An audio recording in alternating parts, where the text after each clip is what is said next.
Hi, welcome to MyWealth.com. I'm Mike Conlon. I'm one of the senior instructors with the courses. Welcome to today's blog. Today's blog is entitled, Where's the Bottom? All right, now economies move through a series of expansions and contractions known as the business cycle. All right, this should not be news to anybody with a modicum of financial acumen. Okay, yet it amazes me that those who are tasked with understanding this basic concept, they get it so wrong time after time. All right, now what I'm referring to is the need for people to try and call an economic bottom. All right, when I started out in my trading career, one of the most basic phrases that I used to hear was, "Don't try to catch a falling knife." Okay, yet day after day I see some politician or financial pundit or media type or somebody who claims to have knowledge about the economy. Okay, and then they're sitting there going, "Oh, the bottom's in," or "the recession's over." All right, what they're not telling you is just like everybody else, okay, they really have no idea where the bottom is, all right, and that all they're guessing is nothing more than a way to pat themselves on the back at some cocktail party 6 months down the road in the random chance event that they happen to be right. All right, so let's debunk some of the myths here about economic bottoms and tell you what you really need to know. As always, be sure to check out the written blog at www.mywealth.com/blog. Less contraction does not equal expansion. Now, that's something you really need to think about here when you hear these market pundits and these economists and particularly these clowns on CNBC. You say, "Oh, the recession is over," and that times are going to get better. Well, all that really means when somebody says the recession is over is that economic output, has stopped contracting. All right, and that's all well and good, but we actually need growth for the economies to function properly. All right, and that's part of the problem is that all these pundits say, well, if the economy's not contracting, then it must be expanding. All right, now that couldn't be further from the truth. Okay, economies can experience long periods of non-growth or stagnation.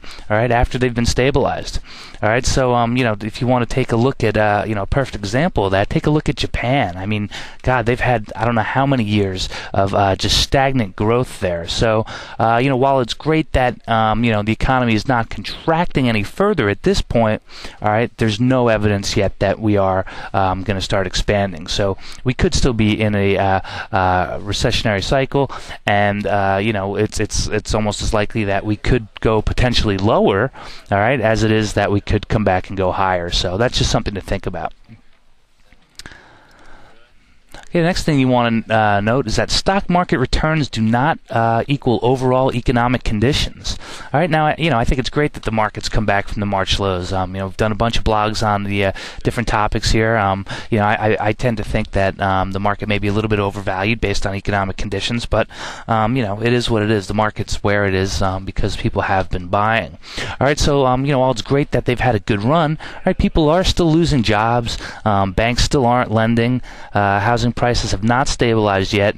All right, and then we have this enormous, ginormous mountain of debt to show for it. All right, so I'm not trying to to dishearten everybody here or like I said, pee in anyone's Cheerios. All right, but at this moment in time, this logical conclusion that the economy can't move back into contraction mode, it's way too premature. All right, this economic condition may not resemble anything from the past. All right, now, you see a lot of these market pundits. They like to use, these letters of the alphabet to describe, these economic bottoms and these economic conditions. All right, we might not even have a letter of the alphabet that could, describe this current condition. All right, so you'll hear these guys talk about, it could be a V bottom or possibly a W bottom, which would be a double bottom, or a U-shaped bottom. All right, so they kind of throw all these things around, and that's all well and good, but at the end of the day, the economic conditions here may not resemble, any of these letters or any economic conditions from the past. All right, now, I don't know what that means exactly for the cocktail party circuit and these people who like to, to try and throw these guesses out there, and then, when they're right 6 months later, come back and say, "Hey, look at me, I was the guy who called it." But maybe it's time for them just to relax a little bit, sit back, and let this thing play out before they start guessing and encouraging other people to get in. All right, now government intervention may have created false conditions. All right, now I'm not going to argue about the stimulus programs that we have, or whether this is too much stimulus, whether there's not enough stimulus, or whatever. The bottom line is that it's already happened, it's occurring, and it appears that the stock market likes it at least, and the market's been doing better.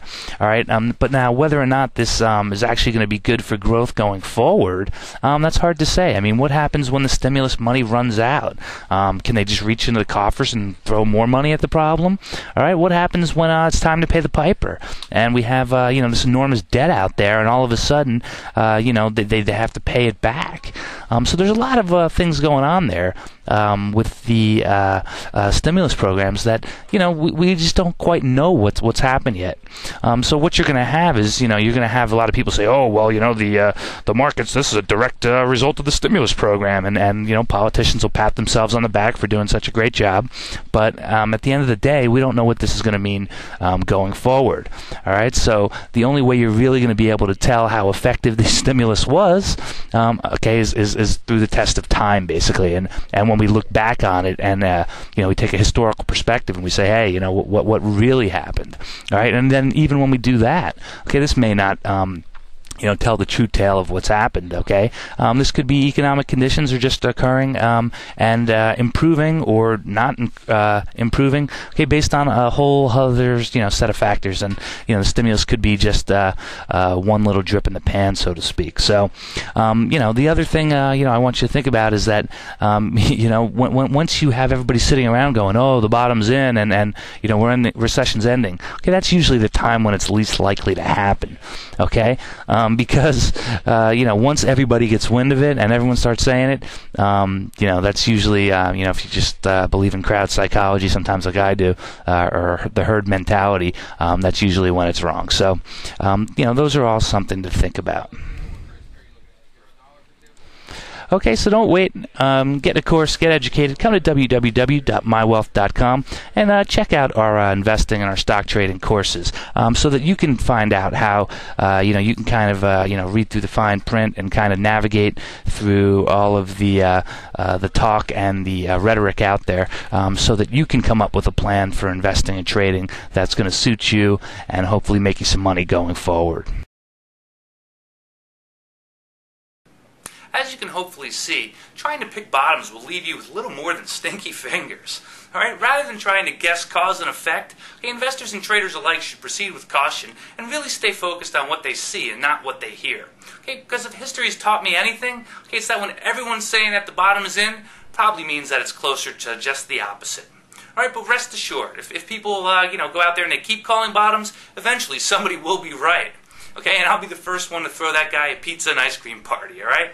But for now, I'm going to keep my ears closed and my eyes open. All right, so to learn more about how economic conditions affect your investments and your trading, be sure to check out our investing, our stock trading, and our brand new ETF courses. So I'm Mike Conlon. Thanks for being with me, and I hope to see you in those courses.